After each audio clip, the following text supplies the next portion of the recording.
फेडारेशना मानो जोनोम जाखो आरो दिनै बीपीपी पलिटिकल पार्टीखौ मानो जोनोम जाखो बेसिम आं मोनसे सुंद' आङो रावनि गेजेरजों नोंथांमोनखौ आं फोरमायनो सानदों। दा थांनाय 2020 27 फेब्रुआरियाव मोनसे बड' पीस एकर्ड जानानै थांदों दिल्ली केंद्र सरकारजों आरो बे एकर्डआव बर'फोरा मोननै काउन्सिल मोननो हादोंमोन। बे जाबाय मोनसे बिटिआर आरो मोनसे जाबाय बीकेडब्लिउसी। बीटीसीनि भितराव थानाय मानसिफोरा बिटिआर होननानै मोनसे काउन्सिल दादोंमोन आरो बीटीसीनि बायजोआव थानाय बर'फोरा बीकेडब्लिउसी होननाय मोनसे काउन्सिल मोननो हादोंमोन। दा बे बिटिआर काउन्सिलाव गासै 36 लाख सुबुं दङ माने पपुलेशन दङ 36 लाख आरो जोंनि बर' बीटीसीआव बर' मानसि दङ प्राय 14 लाख। जोंनि बीकेडब्लिउसीआव दङ पपुलेशन प्राय 10 लाख। अच्छा बीटीसीआव 36 लाख नि बीटीआरनि मानसिफोरा बै बीकेडब्लिउसी निफ्रा 10 लाख। दा 36 पपुलेशन बीटीसी नि जा फान्ड पलिसी बे बेसेबां नोंथांमोना हयथ' मिथिया जानो हागौ। बीटीसी नि थाखाय सरकारा 1000 करोड़ इयारलि हरो बोसोराव 1000 करोड़ बेसेबां मानसिनि थाखाय 36 लाख मानसिनि थाखाय 1000 करोड़ बीटीसी नो आसाम सरकारा हरो। बेजों लोगोसे दस्रा एमएलए फान्ड माबा माबि फान्ड आलादा आरोबाव थांबावो लोगोसे एमपी फान्डबो मोनबावो। दा बे बेलायाव बिथांमोना 1000 कोटिनि बारा इयारलि डेभेलपमेन्टनि खामानिनि थाखाय फैसा मोनो। दा जोंनि बीकेडब्लिउसीआव बै समाव एखेलगे एग्रिमेन्ट जानाय मोनसे सुक्ति बे सुक्तियाव जोंनि बीकेडब्लिउसीनि दैदेनगिरि बिथां मिनिस्टार बसुमतारी जों लोगोसे इउबिपिनि दैदेनगिरिफोरा बर' जाति बीटीसीनि बर' जातिनि थाखाय मा लिरनानै लाबोखो नोंथांमोना हयथ' मिथिजोबाबो जानो हागौ। बिथांमोना दिनैसिम रायजो राजानि गेजेराव फोरमायनानै होआखै जे बीकेडब्लिउसीनि आन्दाराव बेसेबां थाखा फैसा फैगोन बेसेबां मा जागोन मा जाया जेबो नोंथांमोननो बे खोथाखौ फोरमायनानै होआखै। नोंथांमोना खोनायोब्ला दुखु मोनगोन हयथ' बर' मानसिफ्रा खोनाखाबाय जे बीकेडब्लिउसीनि थाखाय मात्र 13 कोटी 50 लाख टाकाल' बोसोराव हरो। बेसेबां 13 कोटी 50 लाख बीटीसीआव बेसेबां हरो 1000 कोटी बेनि बादैबो दस्रा फान्ड थांबावो। अब्ला नोंथांमोना साननानै नाय मोनसे समावनो सुक्ति जालांनाय बिटिआर आरो बीकेडब्लिउसी जों बेसेबां डिफारेन्स दङ। बीटीसीआव जुदि 36 लाख पपुलेशनाव जुदि 1000 करोड़ मोनोब्ला जोंबो 500 करोड़ माने 200-300 करोड़सो मोननांगौ इयारलि। आसाम सरकारा होगोनबो होनदोंमोन नाथाय बीकेडब्लिउसीनि सुक्तियाव फान्ड पलिसीनि जेबो खोथा लिरनाय गैया। बिटिआर सुक्तियाव बिटिआरनि थाखाय फान्ड पलिसी थाखा फैसा दलं दांफां स्कुल कलेज गासैबो लुजोबनाय बानायजोबनायनि फोरमानथि दङ। एक्स एनडिबिफोरनि रिहेबिलिटेशननि खोथाबो लिरनाय दङमोन। नाथाय जोंनि बीकेडब्लिउसीआव मिनिस्टार बिथाङा गोरों गोरा मिनिस्टार आरो मनोरन्जन बिथांमोना बे इउबिपिनि दैदेनगिरि बिथांमोना मा लिरनानै लाबोखो जेबो गैया जिर' बिग जिर'। बिथांमोना सुक्तियाव जेबो लिरनानै लाबोआखै खालि लिरनानै लाबोदों बीकेडब्लिउसी बर' काउन्सिल जानांगौ आरो बीकेडब्लिउआबो जानांगौमोन वेलफेयार सोदोबखौ सोदेरनानै लाबाय। बेयाव जेबो भेलुलेस खालामबाय बर' जातिखौ। बेयाव मात्र काउन्सिल' बीकेडब्लिउसीआव काउन्सिल' लिरनानै लाबोबाय आरो लोगोसे आरो मोननै खोथा लिरनानै लाबोदों बे जाबाय मा बीटीसीनि बायजोआव थानाय बर' मिडियाम स्कुलफोरखौ प्रभिन्सियेलाइज खालामनो नांगोन होननानै आरोबाव मोनसे लिरबावदों बिटिसिनि बायजोआव थानाय बिटिसिनि बिथोराव थानाय गासै बर' जातिनि हा हुखौ माने थिक थाक खालामना होनांगौ सरकारा बिदि लिरनाय दङ दा बिटिसि आरो बिटिआर माने बिकेडब्लिउसि नि फारागखौ नोंथांमोना आं फोरमायनानै होबाय जे बिकेडब्लिउसि आव मानो बिब्दि जाखो जोंनि गोरों गोरा दैदेनगिरिफ्रा दिल्लीयाव थांनानै सुक्ति खालामलायनानै मानो बिब्दि जाखो सरकारा दाबो होनदों जे नोंथांमोननो जोङो 200 निफ्राय 300 कोटि 500 कोटिसिम जोङो थाखा हरगोन किन्तु नोंथांमोना इलेक्सन खालामनानै फुल प्लेजेड काउन्सिल खालामबासो नोंथांमोननि बे सुजुग सुबिदाखौ जों हरनो हागोन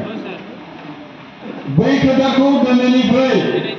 काउन्सिल मोनजेननायनि 6 मान्थनि गेजेरावनो बैफोर खामानिखौ मावनांगौमोन आसाम सरकारा बिकेडब्लिउसि खौ होखांनानै बुंदोंमोन जे नोंथांमोना बिटिसिनि बायजोआव थानाय बर'फोरनि गामिफोरखौ जोंनो होफै गलाघाट जिल्लायाव बेसेबां बर' मानसि दङ बेसेबां गामि दङ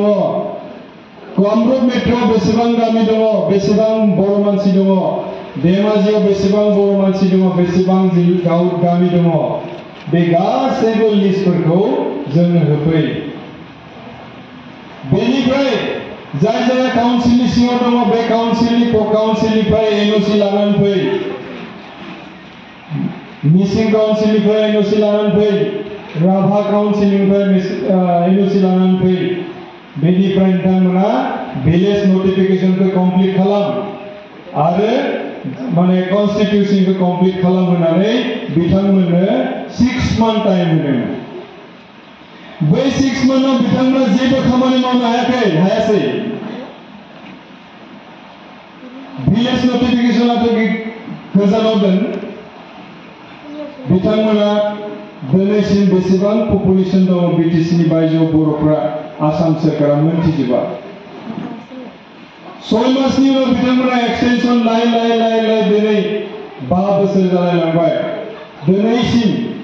बे भिलेज नटिफिकेशन काउन्सिलनिफ्राय एनअसि आरो बिकेडब्लिउसि नि जा खामानि मावनांगौ बिथांमोना जेबो मावनो हायाखै बिथांमोना गारियाव नाम्बार प्लेट लानानै गामि गामि थांनांगौमोन खबर लायनांगौमोन सोर बर' मानसिया मा जादों सराइदेवनि बर'फ्रा मा हालादाव दङ गलाघाट जिल्लानि बर'फ्रा मा हालादाव दङ नोङो तिनसुकियानि बर'फ्रा माब्रै जानानै दङ जोङो नुनानै दुखु मोनदों गाबखांदों जे बिथांमोना काउन्सिल मोनखांनायनि उनाव दिनैसिम बेसेबां बर' गामि दं बिथांमोना हयथ' मिथियाबो जानो हागौ आरो बेसेबां बर' गामि बेसेबां पपुलेसन दङ आसाम सरकारा मिथियाखै बिथांमोना दिनैसिम मिथिहोनो हायाखै आरो बेफोरथ' अफिसियेल बाथ्रा दा बिथांमोना बे काउन्सिलखौ मोननानै 13 कोटि 50 लाख थाखाजों बे 10 लाख बर' मानसिफोरनो मा खामानि मावखो नोंथांमोना हयथ' मिथियाबो जानो हागौ मा मावदों सोरबा नुदों सोरबा नुवाखै जोंनि बिकेडब्लिउसिआ गासै 24 जिल्लाजों दाजानाय 24 जिल्लाजों दाजानाय मोनसे काउन्सिल मोनफ्रोमबो जिल्लायाव डेभेलपमेन्टनि फान्ड पलिसिया सहैनांगौमोन नाथाय सहैनो हायाखै बिथांमोना आसाम सरकारा बे 6 मान्थ समायाव बे टाइमखौ होनानै बुंदोंमोन जे नोंथांमोननि पपुलेसन नोंथांमोननि भिलेज नटिफिकेशन नोंथांमोननि कन्स्टिटिउशनखौ थाबनो खालामनानै इलेक्शन खालामनानै 100 निफ्राय 200 निफ्राय 500 कोटिसिम नोंथांमोना बाहायनानै बर' जातिखौ दैदेनलांनो हागोन होननानै नाथाय बिथांमोना दिनैसिम बे खामानिखौ मावफुंनो हायाखै उल्था गावजों लोगोसे आन्दोलन खालामफानाय गावजों लोगोसे दैदेनलांफाजानाय मानसिफोरखौ सासेनिफ्राय सासे बोख्लाय हारसिं थाखा रानलायनानै जानायसो हुदा जाबाय दिनै डक्टर गाम्बारू मुसाहारिखौ नोंथांमोना सिनायो 30 निफ्राय 40 इयार्सनिफ्राय आन्दोलन खालामै बिथाङा गलाघाट जिल्लायाव बर' मानसि थानायखौ बिटिसि एरियाफोराव फोरमायहैदोंमोन बै समाव जाय समाव जोङो गलाघाटआव बर' मानसि दङ होननानै मिथियामोन बै समनिफ्रायनो दिनैसिम बिथाङा आन्दोलन खालामनानै जातिनि थाखाय खामानि मावदों बिथाङा जुदि गावनि हारसिंल' साननायमोनब्ला दिनैसिम बे आफादाव थानाय नङामोन बिथाङा सासे रोंगौथि गोनां मानसि बिथाङा गाव कन्ट्रेक्टर खालामनानैबो जानो हायो गाव कन्ट्रेक्टर खालामनानैबो संसार जानो हायो नाथाय बिथांनि जा मावनाय बिथाङा मोदोमै माहामै बर' जातिखौ सिबिनो होननानै ओंखारबोदों जोंबो साफा बयबो बर' जातिखौ सिबिनो होननानै ओंखारबोदोंमोन दाबो जों खामानि मावगासिनो दं दा बिथांमोना फार्मारफोरनो मा खामानि मावनो हादों BKWCनि फैसाजों बर' कालचारनि थाखाय मा खामानि मावदों इयुथनि थाखाय मा खामानि मावदों स्टुडेन्टफोरनि थाखाय मा खामानि मावदों महिला वमेन्सफोरनि थाखाय मा खामानि मावनो हादों जेबो खामानि मावाखै मोनसे मोननै बाथौ मन्दिराव थानसालिनि बाउन्डारि वाल होनायनि बादै जेबो खामानि मावनो हायाखै बिथांमोननि खामानिया 5 लाख माने फुजिनायबा 3 लाख जानानै 2 लाखनिल' खामानि मावो बेजों माब्रै बर' जातिया जौगानो दा बेफोरबायदि गुलाय गुजाय सोरखारनि खाथियाव नारसिननो हायै सोरखारनिफ्राय बिनो हायै बेफोर थासारिनि थाखाय जोङो थांनाय 2023 आव इउनाइटेड बड' पिपल फेडारेशनखौ जों जोनोम होदोंमोन जाहाथे जों सरकारनि खाथियाव थांनानै जों नारसिननो हायो जोंनि मोन्थाइखौ जों बिनो हायो बे महरै जोङो इउनाइटेड बड' पिपल फेडारेशनखौ जोनोम होदोंमोन